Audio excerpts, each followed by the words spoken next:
गांव की दो बहुओं की कहानी।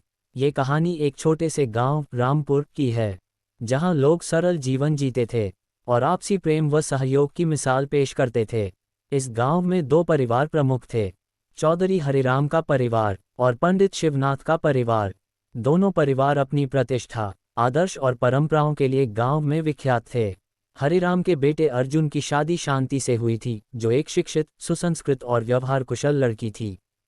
वहीं शिवनाथ के बेटे मोहन ने सुगंधा से विवाह किया था, जो एक मेहनती, हंसमुख और बड़े सपनों वाली लड़की थी। शादी के बाद दोनों बहुएं अपने अपने घर आईं और नई जिम्मेदारियों को संभालने लगीं। परंतु उनके स्वभाव और सोच में अंतर था, जिसने उनकी जिंदगी की दिशा को भी अलग अलग बना दिया।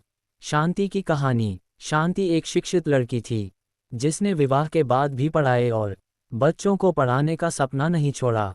वह सुबह घर के सारे काम निपटाकर गांव के बच्चों को पढ़ाने बैठ जाती थी। धीरे धीरे शांति के पढ़ाने का तरीका मशहूर हो गया और गांव के अन्य घरों के बच्चे भी आने लगे। शांति ने एक छोटी सी पाठशाला खोल ली। शांति ने न केवल शिक्षा का प्रसार किया, बल्कि महिलाओं को भी सिलाई कढ़ाई सिखाना शुरू किया। वह मानती थी कि एक औरत को आत्मनिर्भर बनाना बहुत ज़रूरी है। धीरे धीरे उसकी मेहनत रंग लाए और गांव की कई महिलाएं आत्मनिर्भर होने लगीं। शांति का सम्मान गांव में दिन ब दिन बढ़ता गया, पर शांति को ये राह इतनी सरल नहीं मिली।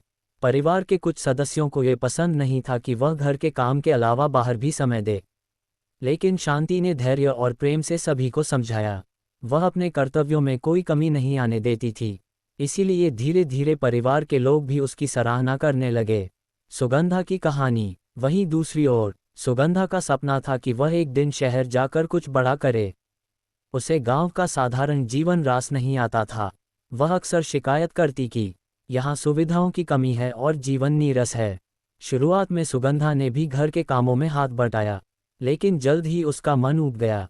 उसने कोशिश की कि मोहन गांव छोड़कर शहर में नौकरी करे, लेकिन मोहन अपने खेतों और गांव की मिट्टी से बहुत जुड़ा हुआ था। सुगंधा ने खुद भी कुछ करने की कोशिश की। उसने गांव में एक बुटीक खोलने का सोचा, लेकिन सही योजना और धैर्य की कमी के कारण उसका प्रयास सफल नहीं हो पाया।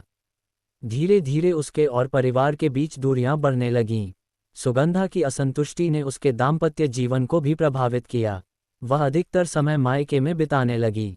मोहन दुखी था, लेकिन फिर भी उसने सुगंधा को समझाने की कोशिश की। दोनों बहुओं का मिलन। एक दिन गांव में महिलाओं के विकास के लिए एक बड़ा शिविर लगा। इसमें शांति को मुख्य अतिथि के रूप में बुलाया गया था। कार्यक्रम में सुगंधा भी पहुंची। जब उसने शांति को पूरे आत्मविश्वास और सम्मान के साथ बोलते देखा, तो उसके दिल में हलचल मच गई। कार्यक्रम के बाद सुगंधा ने शांति से बात की। शांति ने बड़े प्रेम से उसे समझाया कि कोई भी जगह छोटी या बड़ी नहीं होती, बस हमारा नजरिया बड़ा होना चाहिए। अगर हम चाहें तो गांव में भी बड़े सपने पूरे कर सकते हैं। सुगंधा को शांति की बातों ने गहराई से प्रभावित किया। उसने नई सोच के साथ अपने बुटीक के सपने को फिर से शुरू किया, लेकिन इस बार अच्छी योजना और धैर्य के साथ। शांति ने भी उसे पूरा सहयोग दिया। धीरे धीरे सुगंधा का बुटीक चल निकला। वह गांव की लड़कियों को भी सिलाई कढ़ाई सिखाने लगी। उसका आत्मविश्वास लौट आया और घर परिवार से भी उसके संबंध सुधरने लगे। ये कहानी हमें सिखाती है कि परिस्थितियां चाहे जैसी भी हों, अगर दृष्टिकोण सकारात्मक हो और मेहनत में ईमानदारी हो तो सफलता निश्चित है। शांति और सुगंधा दोनों ने अपने अपने तरीके से संघर्ष किया, लेकिन अंत में दोनों ने अपने जीवन को एक नई दिशा दी। गांव की ये दो बहुएं अब पूरे गांव के लिए प्रेरणा बन चुकी थीं। उन्होंने दिखा दिया कि महिलाएं अगर ठान ले तो वे समाज में भी परिवर्तन ला सकती हैं।